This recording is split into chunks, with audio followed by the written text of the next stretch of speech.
take me back to that first year you took the job.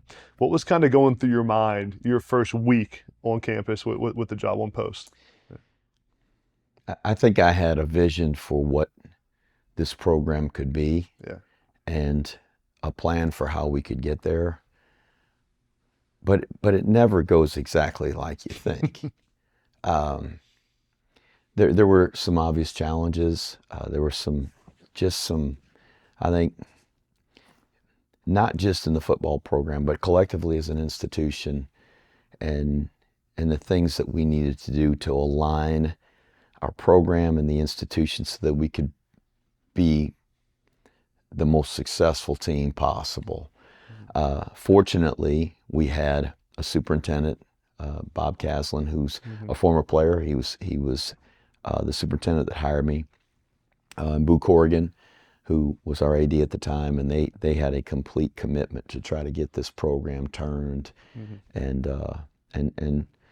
to have a program that represented this institution the way it deserved to be represented. And so I had a lot of support from them, and I was very fortunate that they just kind of let me be me, and get things started and put things in place that I felt like would be instrumental in getting us to a competitive level, not only with the teams that we were playing in general, but most importantly with our academy counterparts. And we had fallen short for a lot of years here against them, and so that commitment from that side of it. Ray Odierno was the chief of staff, the Army chief of staff, four-star general, and he was a former Army football player, and he was anxious to support and help us. And so having all of those people in place and having really the support of the institution to help get it turned helped me. But there were a lot of things we had to do, a lot of things in terms of setting standards to meet expectations.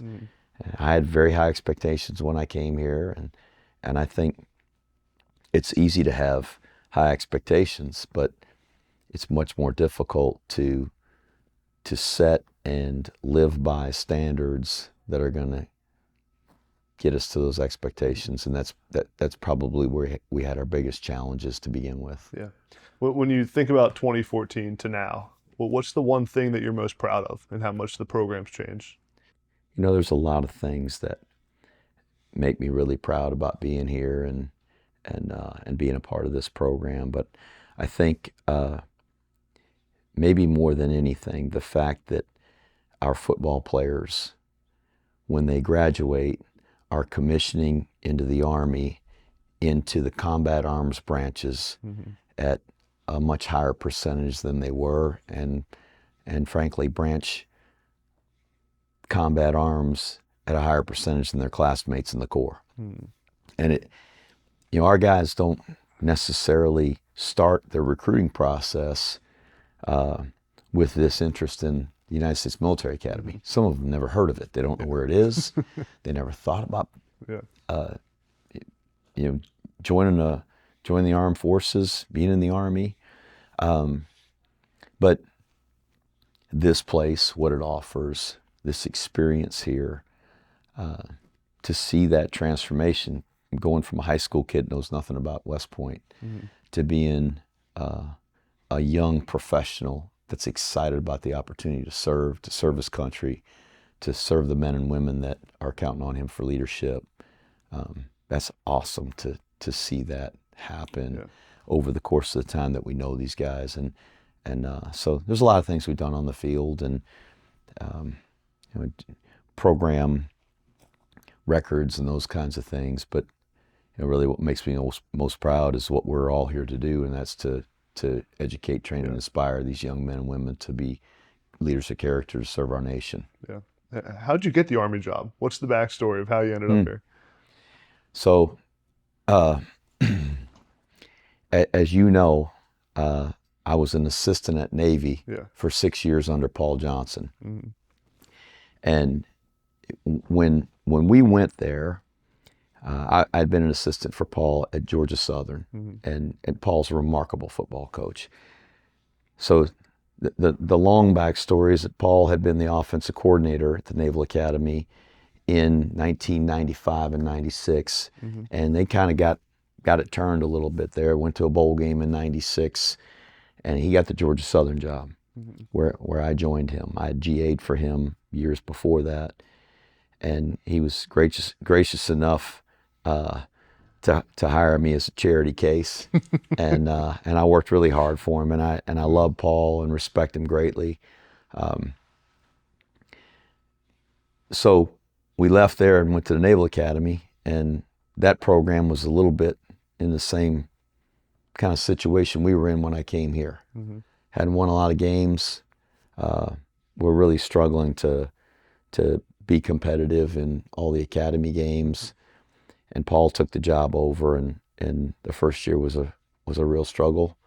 But then Paul took him to 5 straight bowl games, Mm-hmm. and I got a chance to kind of see that it can be done, and he put a blueprint together on how to do it. Yeah. So we went to Georgia Tech, and we were there in 2008 and 2009. At the end of the 2008 season, Army was in the business of looking for a football coach. Mm-hmm. And so I went to Paul at the time, and we're at Georgia Tech, and I'm an assistant. And I said, "Can you help me get an interview for that job?" Mm-hmm. And so he said, "Sure, I'll help you, and I'll see what I can do." And he did. He got me an interview for the job. I interviewed for this job in December of 2008. 2008, yeah. I didn't get it. Rich Ellerson got the job. And Mm-hmm. ironically, Rich Ellerson had been the defensive coordinator at Hawaii. At the same time, Paul was the offensive coordinator at Hawaii, and I was a graduate assistant, 22-year-old graduate assistant. So I worked for both of them. They're both terrific football coaches. Well, I was 2 years at Georgia Tech, and then the Georgia Southern job opened. Mm-hmm. So I didn't get the job here at Army in 2008, but in December 2009, I accepted the job Mm-hmm. at Georgia Southern and was there 4 years. And we had pretty good success. And Paul Johnson called me in December.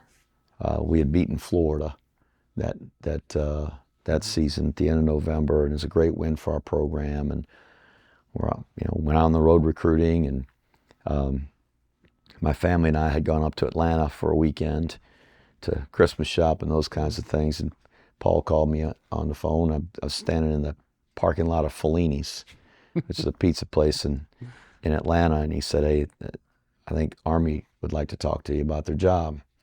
And I said, "Well, what do you think?" He said, "Well, we did it at Navy. You were there, and you know how we did it. I think they want to get the thing turned."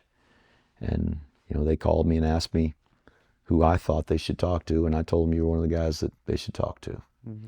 So I appreciated that, certainly. And then not too long after that, again, that conversation, I talked to Boo Corrigan, Yeah. and he asked me if I'd interview for the job, and I told him I'd be thrilled for the opportunity.